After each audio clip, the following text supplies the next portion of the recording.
Vamos a orar. Nos encomendamos a ti, oh Padre, y lo hacemos en el nombre de Jesús. Amén. Continuamos hoy, amigo oyente, nuestro viaje por el Nuevo Testamento. Estamos recorriendo el Evangelio según San Mateo, y en nuestro programa anterior estábamos concluyendo el capítulo 10 de este Evangelio. Hoy vamos a continuar con los versículos 38 y 39 de este capítulo 10 de Mateo, donde leemos: «Y el que no toma su cruz y sigue en pos de mí, no es digno de mí. El que halla su vida la perderá, y el que pierde su vida por causa de mí, la hallará». El Rey reclama la devoción y dedicación incondicional de sus discípulos, y Él es digno de todo lo que somos o de lo que tenemos. Perder nuestra vida en Cristo es hallarla, y esta es una de las muchas paradojas que es una realidad cuando se sigue al Señor. El que pierde su vida por amor a Cristo, salvará eternamente su alma. Ahora los versículos 40 al 42 dicen: «El que a vosotros recibe, a mí me recibe, y el que me recibe a mí, recibe al que me envió. El que recibe a un profeta por cuanto es profeta, recompensa de profeta recibirá. Y el que recibe a un justo por cuanto es justo, recompensa de justo recibirá.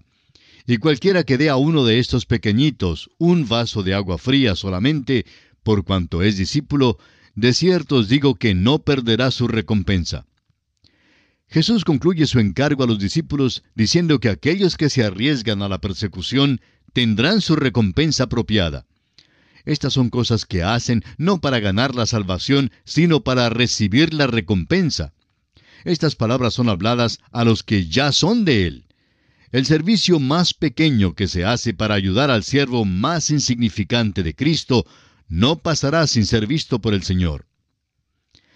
Y así, amigo oyente, concluimos nuestro estudio del capítulo 10 del Evangelio según San Mateo. Comenzamos ahora con nuestro estudio del capítulo 11. En este capítulo, Jesús continúa su ministerio. Los discípulos de Juan le hacen una serie de preguntas. Rechaza las ciudades donde ha hecho grandes obras y da una nueva invitación a individuos. Este es el tema del capítulo 11 del Evangelio según San Mateo. Este capítulo marca un punto decisivo en el ministerio de Jesús. Después del envío de sus discípulos a presentar sus reclamos, uno se pregunta, ¿cuál fue la reacción y recepción del mensaje? Bueno, podríamos escribir como título sobre este capítulo solo una palabra: rechazo. Juan el Bautista se turbó y envió a sus discípulos para indagar en cuanto a la aparente demora en el establecimiento del reino de Dios. El Señor Jesucristo no reprende a Juan por tal pregunta, sino que da una defensa gloriosa a este profeta intrépido, quien anhelaba que Dios entrara en acción en la escena humana. Más adelante, Jesús denuncia en forma severísima a las ciudades en las cuales hizo sus milagros. Señala con especialidad a Corazín, a Betsaida y a Capernaum, todas situadas en la parte norte del mar de Galilea. Aquí es donde Jesús se ha concentrado en su ministerio. Más tarde, al estudiar el capítulo 23, veremos cómo también denuncia a Jerusalén en el sur, la capital religiosa. Estas ciudades le han rechazado, pero siendo que Él es el Rey, tiene la palabra final, y Él es quien las rechaza a ellas. Este es un gran principio. Los hombres primero tienen la oportunidad de aceptar o de rechazar a Jesús, pero Él es quien tiene la última palabra. Él rechazará por toda la eternidad a los que ahora le rechazan a Él. El versículo 1 de este capítulo 11 del Evangelio de Mateo dice: «Cuando Jesús terminó de dar instrucciones a sus 12 discípulos, se fue de allí a enseñar y a predicar en las ciudades de ellos». Habiendo ya enviado a sus discípulos, el Señor sale a predicar y enseñar. Y es importante que veamos esto. Necesitamos dar la palabra al mundo y debemos ayudar a otros a proclamarla. Ahora el versículo 2 dice: «Y al oír Juan en la cárcel los hechos de Cristo, le envió 2 de sus discípulos». En el capítulo 4, versículo 2 de este Evangelio, mencionamos que Juan estaba en la cárcel. Así es que, evidentemente, Juan ya había pasado algún tiempo en la cárcel. Él y sus discípulos habían estado observando cuidadosamente las actividades de Jesús. Los discípulos de Juan le comunicaban cada movimiento de Jesús. Juan esperaba que en cualquier momento se abriera la puerta de la cárcel para su liberación, porque pensaba que el Señor iba a establecer su reino inmediatamente. Al fin se cansa de esperar y envía a 2 discípulos suyos, según el versículo 3, para preguntarle, ¿eres tú aquel que había de venir o esperaremos a otro? La pregunta de Juan es una pregunta lógica. Él tenía toda la razón para creer que el rey habría de asumir el poder en ese entonces. Se sentía definitivamente confundido debido a que el Señor avanzaba en una forma tan lenta hacia el trono. El trono que el Antiguo Testamento profetizaba pertenecería al Mesías. Ahora note usted la contestación del Señor Jesucristo a Juan, versículos 4 al 6. Respondiendo Jesús les dijo, «Id y haced saber a Juan las cosas que oís y veis. Los ciegos ven, los cojos andan, los leprosos son limpiados, los sordos oyen, los muertos son resucitados, y a los pobres es anunciado el Evangelio, y bienaventurado es el que no halle tropiezo en mí». La contestación de Jesús es notable, y solo puede ser entendida a la luz de las credenciales que el Antiguo Testamento declaró que tendría el Mesías. Esta es una referencia directa a Isaías, capítulo 35, versículos 4 al 6, donde dice, «Decid a los de corazón apocado, esforzaos, no temáis. He aquí que vuestro Dios viene con retribución, con pago. Dios mismo vendrá y os salvará. Entonces los ojos de los ciegos serán abiertos, y los oídos de los sordos se abrirán. Entonces el cojo saltará como un ciervo, y cantará la lengua del mudo, porque aguas serán cavadas en el desierto, y torrentes en la soledad». Estas son las credenciales del Señor Jesús, y son las que Él presentó. Les dijo a los discípulos de Juan que volvieran para decir a Juan lo que habían visto, y Juan reconocería sus credenciales. Estas fueron la identificación del Mesías. Pidió que Juan fuera paciente y que esperara porque efectivamente era el rey que estaba presente. En los versículos siguientes, el Señor Jesús defiende a Juan por si acaso hubiera los que quisieran criticarlo. Los versículos 7 al 9 de Mateo 11 dicen, «Mientras ellos se iban, comenzó Jesús a decir de Juan a la gente, ¿qué salisteis a ver al desierto? ¿Una caña sacudida por el viento? ¿O qué salisteis a ver? ¿A un hombre cubierto de vestiduras delicadas? He aquí los que llevan vestiduras delicadas en las casas de los reyes están. Pero ¿qué salisteis a ver? ¿A un profeta? Sí, os digo, y más que profeta». Note usted el tributo que Jesús da al carácter fuerte y genuino de Juan. Juan no era una caña sacudida por el viento, sino el viento que sacudía las cañas. Juan era un individuo robusto y aún más que profeta, pues era superior a cualquiera de los profetas del Antiguo Testamento. Además de ser profeta, era también él mismo el cumplimiento de muchas profecías. En el versículo 10, el Señor continúa hablando y dice, «Porque este es de quien está escrito, He aquí, yo envío mi mensajero delante de tu faz, el cual preparará tu camino delante de ti». El Señor expresa con toda claridad que Juan es el cumplimiento de Malaquías 3, versículo 1, que declara, «He aquí yo envío mi mensajero, el cual preparará el camino delante de mí. Y vendrá súbitamente a su templo el Señor a quien vosotros buscáis, y el ángel del pacto a quien deseáis vosotros.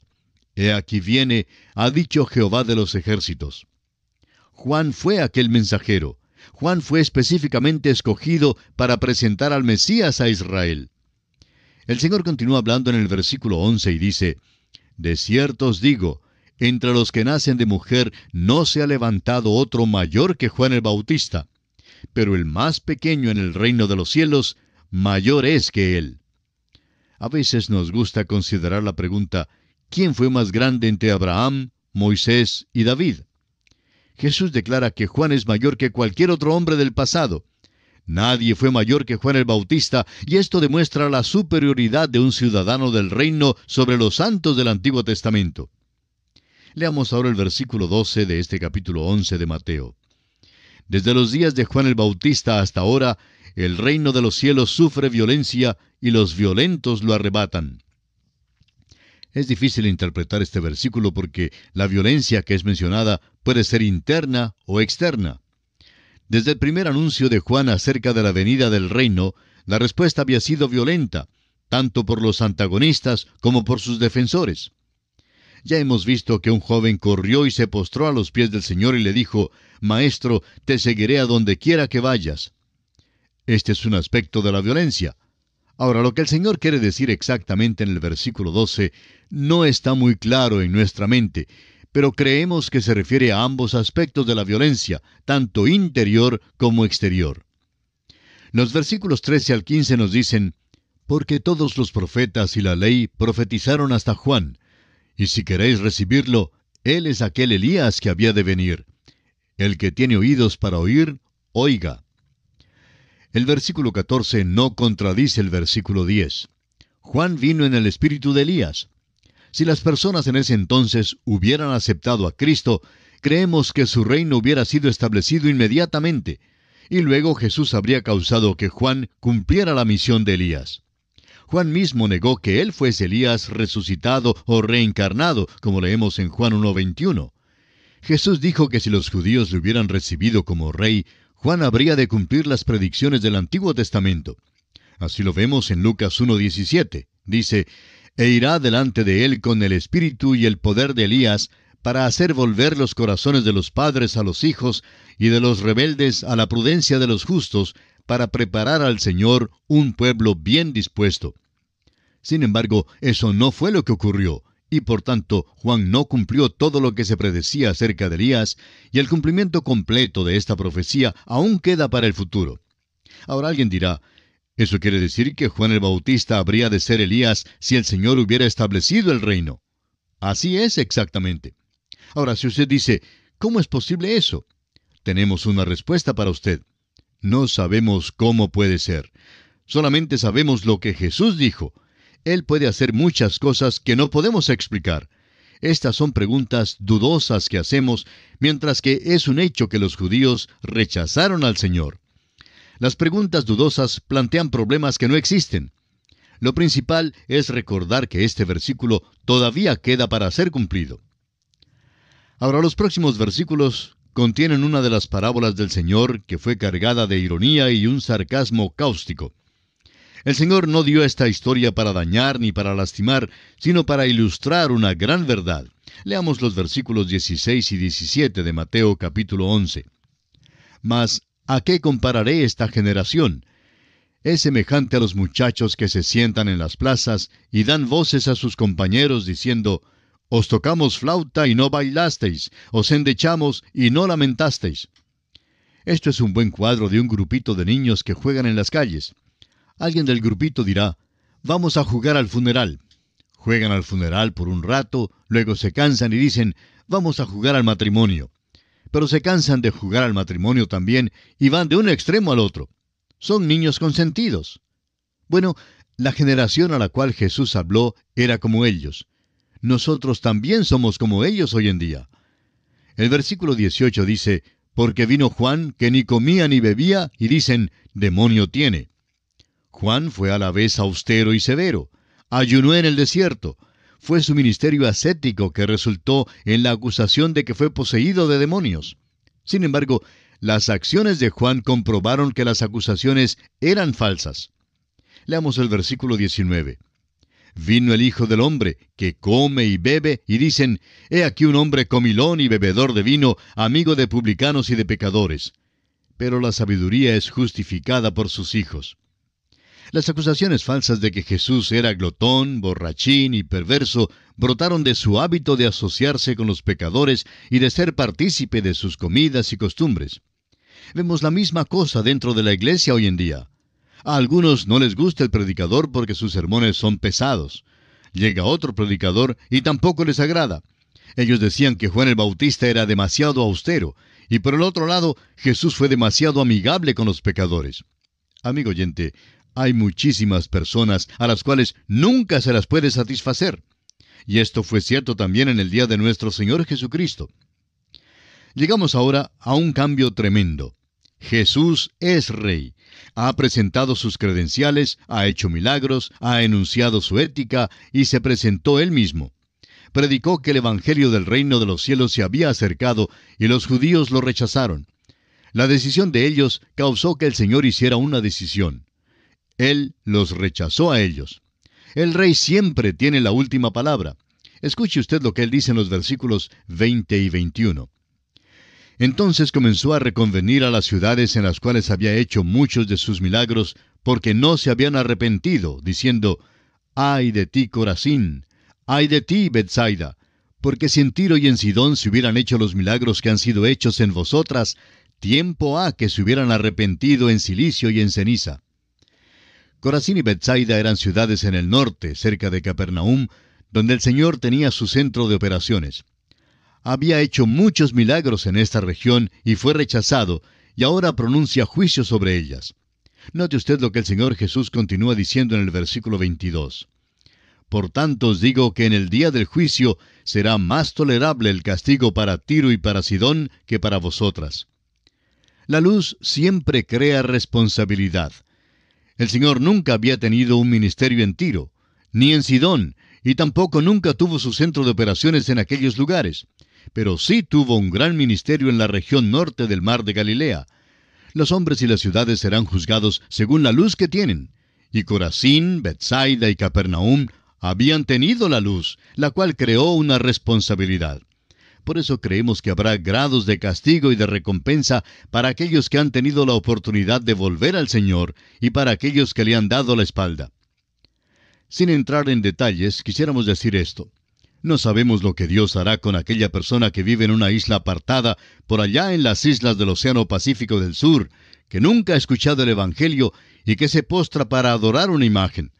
Tampoco sabemos lo que hará Dios con aquella persona que llega solo para sentarse en la iglesia domingo tras domingo y que escucha el Evangelio y sin embargo no hace nada en cuanto a lo que ha escuchado.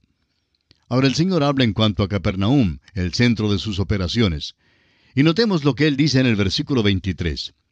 «Y tú, Capernaum, que eres levantada hasta el cielo, hasta el Hades serás abatida. Porque si en Sodoma se hubieran hecho los milagros que han sido hechos en ti, habría permanecido hasta el día de hoy». Este es un lenguaje bastante duro. Recuerde que provino de los labios del benigno Jesús. Él habla aquí como juez y rey. Este lenguaje áspero debe causar que le hagamos mucho caso. Y amigo oyente, yo realmente preferiría ser un hotentote antropófago que habita en las tinieblas de una selva sin haber escuchado nunca el Evangelio, que ser oficial en el directorio de una de nuestras iglesias modernas que posee su propia Biblia, pero que nunca ha aceptado a Cristo Jesús como Salvador. El Señor aclara muy bien que Sodoma y Gomorra fueron lugares terribles, pero dice que será más tolerable el castigo para ellas en el día del juicio que para las ciudades que escucharon el mensaje de Jesús y lo rechazaron. El versículo 25 de Mateo 11 dice, «En aquel tiempo, respondiendo Jesús, dijo, Te alabo, Padre, Señor del cielo y de la tierra, porque escondiste estas cosas de los sabios y de los entendidos y las revelaste a los niños». La frase «Señor del cielo» nos lleva de nuevo hasta Génesis capítulo 14, versículo 19, donde Dios es llamado por este nombre. Jesús es el Señor del cielo y de la tierra. Muchos sabios nunca aprenden esta verdad, y en cambio son muchos los niños que la comprenden. Hace muchos años el doctor Harry Ironside dijo, «Siempre pongan las galletitas en el estante más bajo para que los niños puedan cogerlas». Amigo oyente, si usted predica a fin de que los niños entiendan lo que dice, es más que seguro que los adultos también lo entenderán. Ahora los versículos 26 y 27 dicen, «Sí, Padre, porque así te agradó. Todas las cosas me fueron entregadas por mi Padre, y nadie conoce al Hijo sino el Padre, ni al Padre conoce alguno sino el Hijo, y aquel a quien el Hijo lo quiera revelar». Estos versículos nos traen ahora a un cambio drástico y definitivo en el mensaje del Señor. Hasta este punto, el Señor enseñó, «Arrepentíos porque el reino de los cielos se ha acercado». Había presentado sus credenciales y había sido rechazado como el Mesías. Estas ciudades que se mencionan aquí le dieron la espalda, y asimismo ocurrió en Jerusalén. El Señor ahora vuelve la espalda a la nación de Israel y ya no le presenta más el reino a Israel. Está ahora en camino a la cruz, y su invitación es al individuo, sin importarle su raza, credo o nacionalidad. Y aquí nos detenemos por hoy. Proseguiremos con este estudio en nuestro próximo programa. Hasta entonces, pues, que el Señor le bendiga abundantemente.